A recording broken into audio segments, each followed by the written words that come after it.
What is palm चक्रा।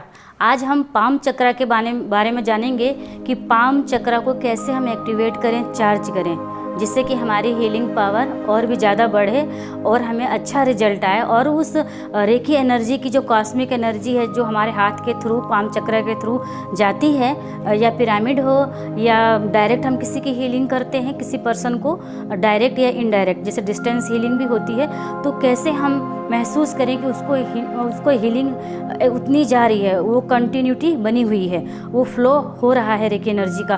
तो जब हम महसूस करते हुए किसी कार्य को करते हैं तो हम खुद कॉन्फिडेंस में आते हैं और हमारा लेवल अच्छा बढ़ता है, विचार अच्छे होते हैं, जिससे कि हम किसी क्लाइंट्स को, चाहे वो फ्रंट पे हो या डिस्टेंस हीलिंग में हो, तो अच्छा रिजल्ट आता है। तो आज हम जानते हैं पाम चक्रा के बारे में।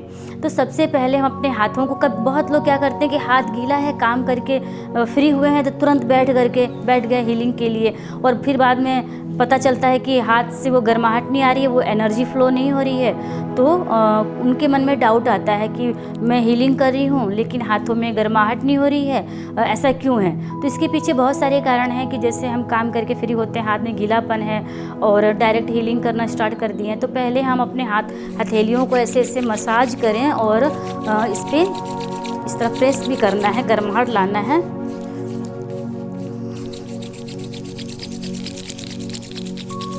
और जब इस तरह मसाज करते हैं तो इसमें गर्माहट महसूस होती है। उसके बाद में फिर हम रिलैक्स होकर के हीलिंग करना शुरू करें। और बहुत लोग ये भी बोलते हैं कि हीलिंग करते हैं जब हम, तो हमें उबन होता है या चिड़चिड़ापन होता है या मन करता है कि कम टाइम में हीलिंग करके हम उठ जाएं। तो हीलिंग करने से पहले तो खुद हमें रिलैक्स होना है। और रिलैक्स कैसे होंगे, जब हम अंदर तरल पदार्थों का यूज करेंगे। तो आप कम से कम आधा गिलास से 1 गिलास नॉर्मल पानी का यूज करें। अब तो गर्मी का टाइम है तो आप हल्का ठंडा पानी भी पी सकते हैं, बहुत अच्छा रहेगा, शरीर में शीतलता बनी रहेगी। उसके बाद में आप हीलिंग करना शुरू करिए और हीलिंग करते समय थोड़ा सा टाइम दीजिए और महसूस करिए अपनी हथेलियों को, पाम चक्रा को भी, कि कैसे उसमें एनर्जी आ रही है, कॉस्मिक एनर्जी इस पाम चक्रा में आ रही है। तो जब हम हीलिंग इस थॉट के साथ करते हैं कि मेरे को ये महसूस भी करना है कि मेरे पाम चक्रा में वो गर्माहट आ रही है या नहीं आ रही है।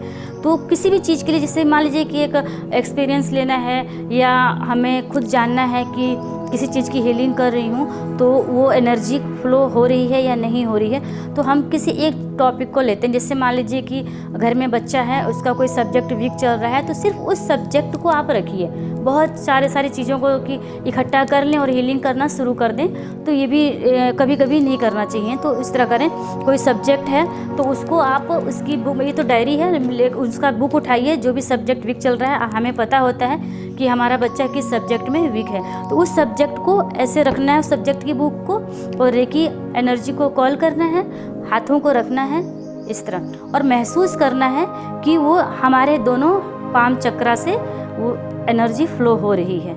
हीलिंग करते रहना है, 5 मिनट 10 मिनट जितनी देर भी कर सकते हैं आप करिए, लेकिन लास्ट में एनर्जी को इस तरह, जब हीलिंग लगे कि अब नहीं करना है, तो इस तरह स्टॉप कर देना है 3 टाइम। बहुत लोग हीलिंग तो कर लिए लेकिन उसको स्टॉप नहीं करते हैं, तो फालतू में फ्लो होता रहेगा, उससे कोई भी फ़ायदा नहीं है, ठीक है। और इसको हमें बीच बीच में इस तरह रगड़ करके इस तरह महसूस करते रहना है और इसकी गर्माहट को फील करते रहें। जब हम फील करके किसी काम को करते हैं तो अच्छा होता है। जैसे कि एग्जाम्पल एक से समझते हैं कि मैं खाना खा रही हूँ और साथ में मोबाइल मैंने चला लिया, पता नहीं है कि उसमें नमक ज़्यादा है या कम है, क्या है, और ध्यान तो है मोबाइल पे, फटाफट चल, एक हाथ फटाफट चल रहा है और दूसरे हाथ से खा रहे हैं, उसमें कुछ कमी भी है।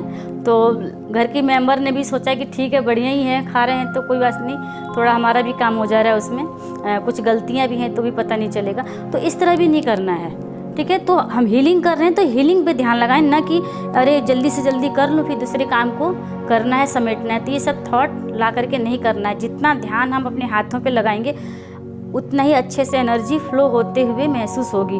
और एनर्जी तो फ्लो होती ही है, जैसे ही हमने रेकी एनर्जी को कॉल किया एनर्जी उतना ही फ्लो हो रही है, लेकिन हम कभी कभी नहीं महसूस कर पाते हैं, नहीं जान पाते हैं, तो इसलिए हम चिंतित होने लगते हैं। तो हमें चिंतित नहीं होना है और फुल कॉन्फिडेंस के साथ में हमें हीलिंग करना है।